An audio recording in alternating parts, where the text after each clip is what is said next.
Hello, my name is Andy and I am the Village Idiot. I'm armed with a car and a GoPro and an unhealthy amount of time on my hands. I'm using that time to attempt to visit every civil parish in England. You're watching the East Riding of Yorkshire series. Together with the unparished city of Hull, it forms the county of the same name. There's 172 parishes here. Which one are we in today? Welcome back to the East Riding of Yorkshire once again, people, and today's parish sees us take on a place that borders the North Sea. It's been a while since we've seen one of those. Unfortunately though, we aren't actually going to see the sea in this episode, and I'll tell you why we're not going to see the sea. It's because even though I'm not a Yorkshireman, I am quite tight. You'll see what I mean by that as we journey around the parish of Bempton.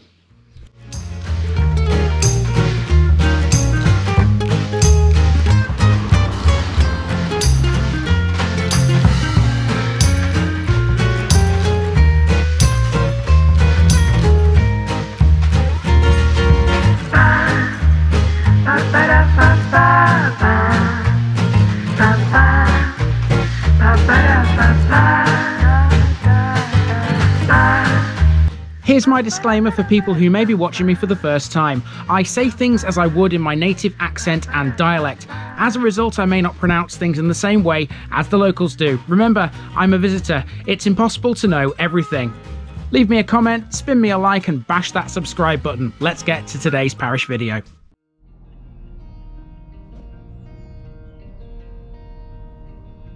Bempton Beam Farm. With just a handful left to go in the East Riding, today we begin a collection of 3 parishes which all touch the North Sea. First up, it's Bempton, a village that lies a couple of miles northwest of Bridlington on top of a huge range of white chalk cliffs. The parish also contains the hamlet of Buckton, which is connected to Bempton village at its western end. The cliffs at Bempton are probably the best well known of all its landmarks. They're part of an RSPB nature reserve, best known for its breeding seabirds, including northern gannet, Atlantic puffin, razorbill, common guillemot, black-legged kittiwake and fulmar. During the war, the village had an early warning station sited on the cliffs. Named RAF Bempton, some of the old buildings are still visible from the cliff top. The village itself has plenty for us to discuss. Located right in the middle of civilization here is the 13th century church of St Michael, and that's just north of Bempton railway station on the Hull to Scarborough line. Bempton also has a pub called the White Horse, a village hall and 2 schools, one of which was especially important for large families. Without a doubt, one of the biggest episodes we've done just lately. There's plenty more to get our teeth into. Come with me around Bempton and let's see exactly what.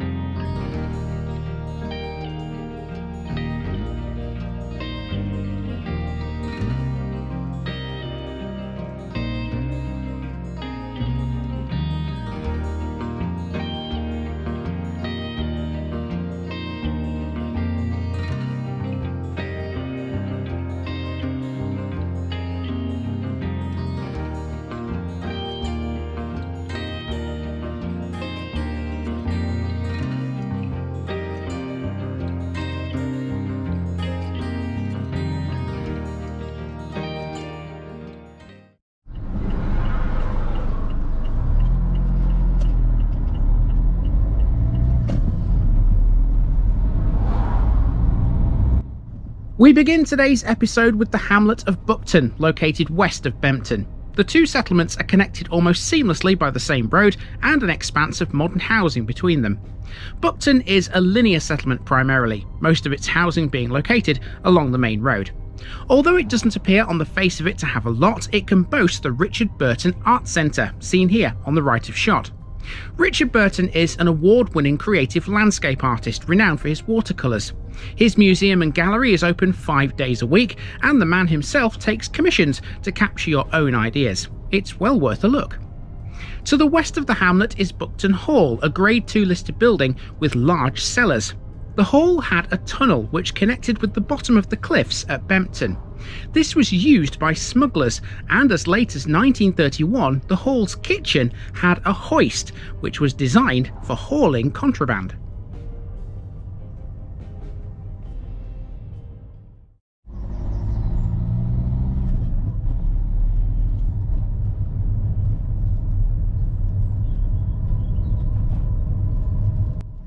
Now we're on the cliffs, and here we're at the RSPB's Visitor Centre. Bempton Cliffs are a massive nature reserve run by the Society. It attracts thousands of birdwatchers and other visitors all year round. Birds often seen here include the northern gannet, the razorbill, the common guillemot, the black-legged kittiwake and the fulmar. However, by far and away the most popular is the Atlantic puffin, an endangered species these days. The puffins fly 25 miles east to the Dogger Bank to feed, and in recent times their number has decreased. This is due to a reduction in the local sand eel population caused by global warming, raising the North Sea's temperature by about 2 degrees. I was hoping to film the cliffs myself, but as you can see here, we're leaving. I changed my mind when I learned the price of a car parking ticket. Beware folks, if you come here, you'll need £8 to park your vehicle, unless you're an RSPB member. It's just as steep to park as the cliffs are themselves. However, thanks to a fellow YouTuber called LJS Drone Services, we can see the cliffs and their natural beauty. Made of a hard chalk, these are relatively resistant to erosion and offer many sheltered headlands and crevices for the nesting birds. The cliffs run for about 6 miles from Flamborough Head north towards Filey and are over 330 feet high at points. That makes them the second highest chalk cliffs in England, with only Beachy Head in East Sussex dwarfing them at 530 feet. There are some good walkways along the top of the cliffs and several well-fenced and protected observation points for birdwatchers. Until 1954, farmers from both Buckton and Bempton used to climb down the cliffs and collect birds' eggs, a practice known locally as climbing. These days, to do so would be illegal because of the many protected species that nest here. As well as the birds, the cliffs have some interesting bits of history, including a shipwreck and an RAF base. The shipwreck, which is visible at low tide, is that of the Laura, a vessel of a type informally known as a floating coffin. Such ships transported coal from pits in the northeast of England southwards via the River Tyne and the Yorkshire coast. High seas would often swamp them because they were all too often overloaded or in a poor state of repair. The Laura met her end in that way in 1897. Some say that the decimation of the seabird colony by tourists contributed to the loss of ships. The birds' cries acted like a natural foghorn, and with no auditory warning of rocks and dangerous sands, countless ships were lost here. Bempton Cliffs also played host during World War II to an RAF station. RAF Bempton was an early warning radar station, eventually becoming part of the Chain Home Low network. The site was sold in the early 1980s, and the stairs which led down to the station's underground bunker were removed. Other entrances were sealed over with concrete. However, in 2010 the bunker was reopened after Russell Bowling, a teenager from Hull, went missing. His car was found abandoned by Bempton Cliffs. Police conducted a search for a missing person around the cliff area and inside the former bunker, but his mysterious disappearance to this day remains unsolved. The bunker was known to have been of interest to him thanks to artwork that had been left on its walls by a cult in the 1970s, well after the bunker had been closed. Bowling had kept the information on the drawings on a USB stick, but this too has never been found. Our main walk begins on Green Lane, and right off the bat we've got something of interest. If you look north here towards Bempton Cliffs, you'll notice some bungalows that appear to be unoccupied. They are, but the site they stand within definitely isn't. They belong to the Bempton Chalet Park. Since 2010, this has been owned by Aureus Leisure, who acquired the park from previous owners Ambrose Kingan for £2.7 million. The park can accommodate more than 100 owner-occupied caravan holiday homes, and it also has a clubhouse, a bar, and a residential property. Using a muddy little footpath, we've now emerged onto Bydales, a cul-de-sac that's off the main road to Flamborough. Via a small triangular-shaped green, we come to Spring Lane next. This is one of the oldest parts of Bempton, and as such has some of the oldest houses.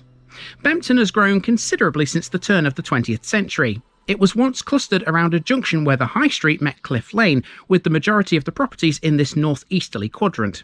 Spring Lane gets its name thanks to a well, which was located near that small green that we've just walked past. Now we're on St Michael's Walk. All around this village are several blue plaques which tell you a bit about the history of Bempton. There's one on the end of this very street, because St Michael's Walk used to have the rather damning title of Poor Folks Lane. Cottages were initially built here to provide low-cost housing for the poorest families in the area. There are two other blue plaques on this row of cottages. One of them tells you about the cottage's former name, Teapot Row. They were so named thanks to the end house once having a huge teapot in its window. That's ace. The other one is on Town Crier's Cottage, part of Teapot Row. This one marks the historic appointment of David Hind as Bridlington's town crier in 2012, the first since 1901. Now let's head over the road to St Michael's Church. This is built mainly of chalk and sandstone, with later additions in red brick. The oldest parts of the church are the nave arcades and the lower section of the tower, which date back to the year 1200. The upper section of the tower is 14th century and is constructed in an odd octagonal design. It also has some short, thick Norman columns in the nave. Let's go inside. Okay, so the church here in Bempton is open, so let's have a little look around. I'm in the chancel here with its nice plush red carpet, as you can see. It's almost like they rolled the red carpet out for me. They must have known I was coming. No, I'm not that important. So let's begin with the east window up here. Look, looks very nice, isn't it? Some vibrant colours on that. There's a couple of tablets, one either side. They're both two members of the Coverley family. That one's Samuel Coverley and that one's Francis Coverley, either side of the east window there. Now, just in the chancel here as well, there's an old grave slab here. Now, this is very difficult to read, and I can't really make out who's here. It's Elizabeth Darley, I think. I'm not totally sure. Some of this is not in very good modern English. Obviously, it's written in like Old English. There's some abbreviations in it as well. But I assume that's Elizabeth, wife of Thomas Darley. So I assume it was Elizabeth Darley. So that's an interesting grave slab there. And then if we come back through the chancel, there's another stone here. That's George Wormsley, that one. I've already had a look at that. And into the nave with its blue carpet. There's a change of colour. It's a colour theme change. Ten Commandments are up above the screen between nave and chancel. It's a pretty little church, this one. It's well worth coming and having a look at. The font is quite unusual in this one too. I checked this out when I walked in. It's look at this. Look at the shape of this. It is properly like a bowl. Fonts normally have straight sides, don't they? Usually octagonal or square, or sometimes they are curved like a cylinder. But this is an actual bowl shape, and you don't see that very often, do you? I thought that was quite unique. Looks quite cool. Lovely. So that's the church here in Bempton. So we're going to head back out of the door and close it behind us into the churchyard. Oh yeah, in the porch here there's a little table with a few bits and bobs on it. The local magazine is the Headland magazine, which tells you a bit about what's going on in the area. 70p that'll cost. I will spend 70p, but no, we'll leave that for somebody else. That's fine. But yeah, you can get that here in the church too. Right, we'll go back out of the gate that we came in from, because I want to talk about that building there, and then we'll walk around this way and through the rest of the village. That building is St Michael's Church Hall. Part of it is a hair salon, but the other part is a communal venue.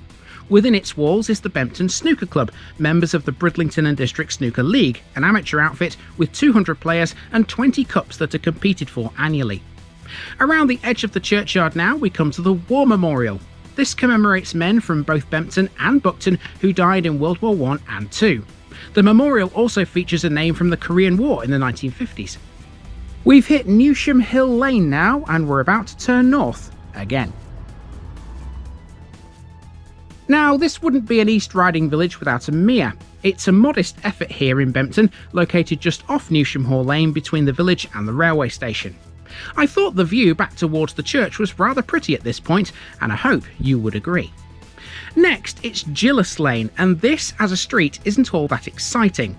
That said, I was very interested in two cottages at the top. They stand on something known as Treacle Corner.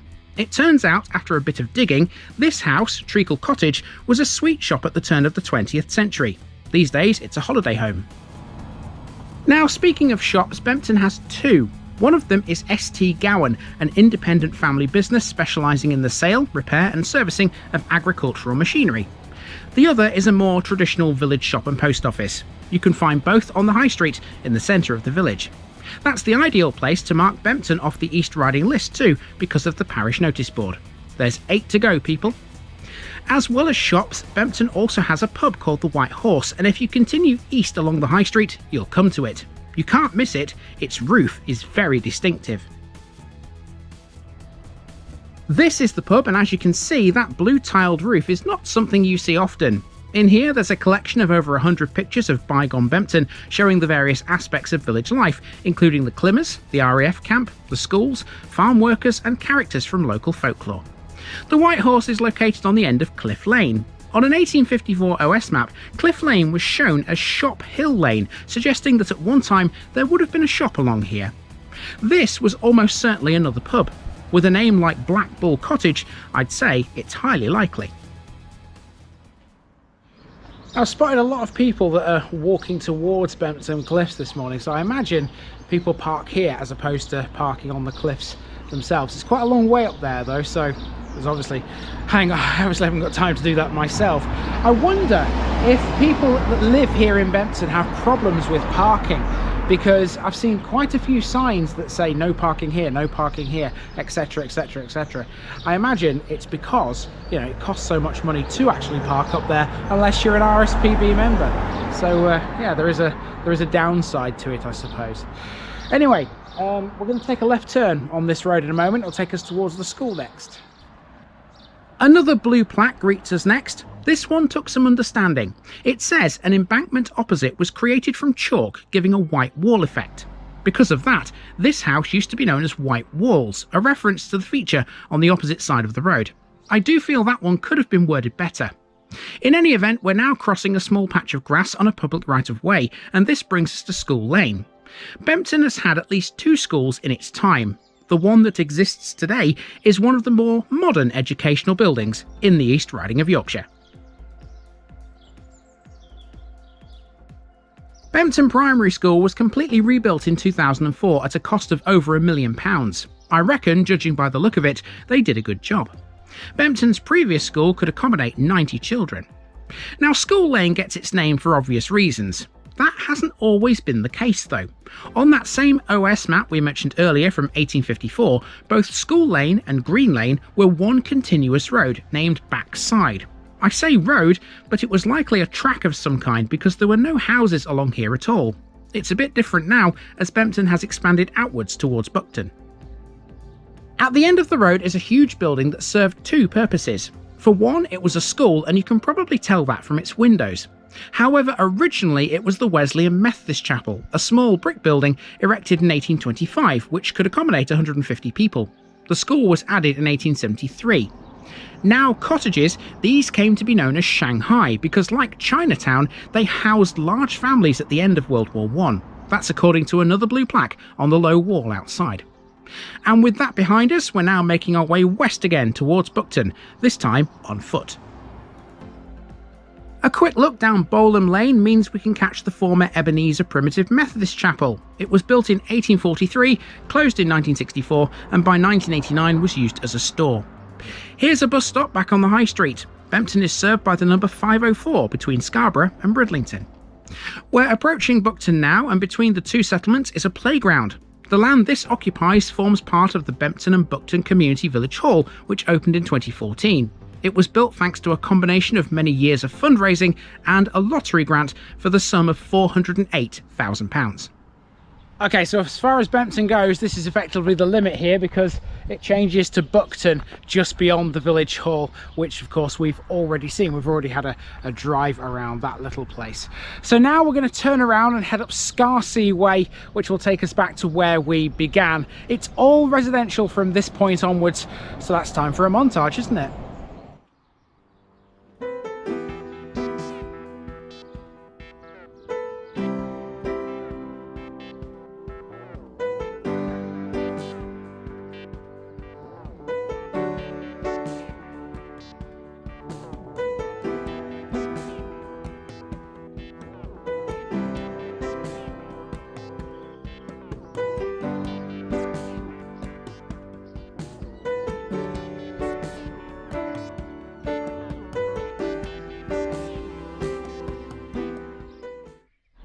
Okay, just before we return to the car, I found another blue plaque, and you'd struggle, I think, to see this one if you didn't know it was there. Luckily, I did know this one was here. Look at this. This says, formerly Jawbones Corner. 2 giant whale bones mark the entrance to this field, and the field in question is here. Can you imagine that? 2 giant whale bones marking the entrance to this field. Why were they removed, I wonder? Who knows? Okay, to the car then, which is over there, and there's one thing we've still got to cover, and that is Bempton Railway Station. Bempton Railway Station is on the Yorkshire coastline, and it's operated by Northern. It can be a popular station in the summertime owing to its location within easy walking distance of Bempton Cliffs. The line here is single track and is for the entire run between Hunmanby and Bridlington. The station formerly had 2 platforms and a signal box, which supervised the now automated level crossing. The second platform, though, has been disused since this section of the line was singled in 1969. Bempton also had goods sidings and a weighbridge located immediately north of the station. And you all know by now that if there's a train to be caught on camera, I'll catch it. I hung around for a few minutes in order to catch this, the 11:09 train from Bridlington to Scarborough, which was 2 minutes late. Since May of 2019, services calling at Bempton have been hourly in both directions all week. This schedule replaced a previous system which saw 9 trains in each direction every weekday and 6 on Sundays. After Bridlington, most southbound trains continue to Doncaster and Sheffield via Hull. The station is unmanned and the station house is now a private residence. And there's one more fact about the station. Between it and the village there's a field that's full of earthworks. It's behind the hedge you can see on the left here. That's the site of the medieval village of Newsham, long since depopulated and now only referenced by way of Newsham Hill Lane. And that's it for Bempton, but we're not done with the coastline up here yet. Come back next week when we'll be seeing what's on offer on the East Riding's one and only headland.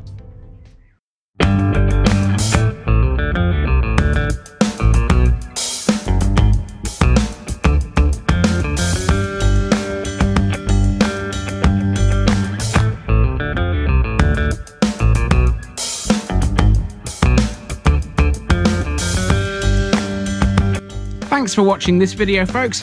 Don't forget to like this episode if you haven't already. It really makes a difference with YouTube. If you're new here, subscribe to the channel for more videos like this, and give us a share too if you've got friends who'd like it. You can find all the links to my social media accounts below, as well as my Buy Me a Coffee page where you can donate to the channel. Also, if you've enjoyed this episode, have a look at some more videos in this series. Until next time, I've been Andy, also known as the Village Idiot, and I'm out.